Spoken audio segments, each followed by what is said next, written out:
रामू के छोले भटूरे। बहुत समय पहले की बात है।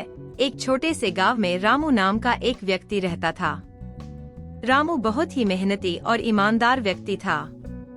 उसने गांव में एक छोटी सी दुकान खोली थी जहां वह छोले भटूरे बेचता था। उसके छोले भटूरे इतने स्वादिष्ट होते थे कि दूर दूर से लोग उसकी दुकान पर खाने आते थे। रामू हमेशा स्वच्छता का ध्यान रखता और अपनी दुकान को बहुत साफ सुथरा रखता था।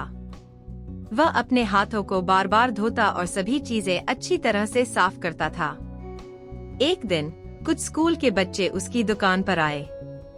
उन्होंने देखा कि रामू कैसे साफ सफाई का ध्यान रखता है और खाने को ताजा बनाता है। बच्चे बहुत प्रभावित हुए और उन्होंने रामू से पूछा कि वह इतनी मेहनत क्यों करता है। रामू ने मुस्कुराते हुए उत्तर दिया, बच्चों, खाने का साफ सुथरा होना बहुत जरूरी है। अगर हम अच्छी तरह से खाना नहीं बनाएंगे और उसे साफ नहीं रखेंगे तो यह हमारी सेहत के लिए हानिकारक हो सकता है। इसलिए मैं हमेशा सुनिश्चित करता हूँ कि मेरी दुकान और मेरे खाने की गुणवत्ता ऊंची रहे।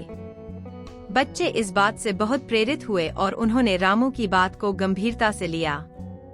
वे घर जाकर अपने माता पिता से भी यही बातें बताईं और स्कूल में भी अपने दोस्तों को स्वच्छता का महत्व समझाने लगे।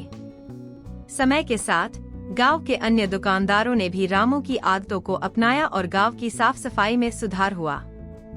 रामू की दुकान एक मिसाल बन गई और उसके छोले भटूरे की दुकान ने गांव को एक नई पहचान दी।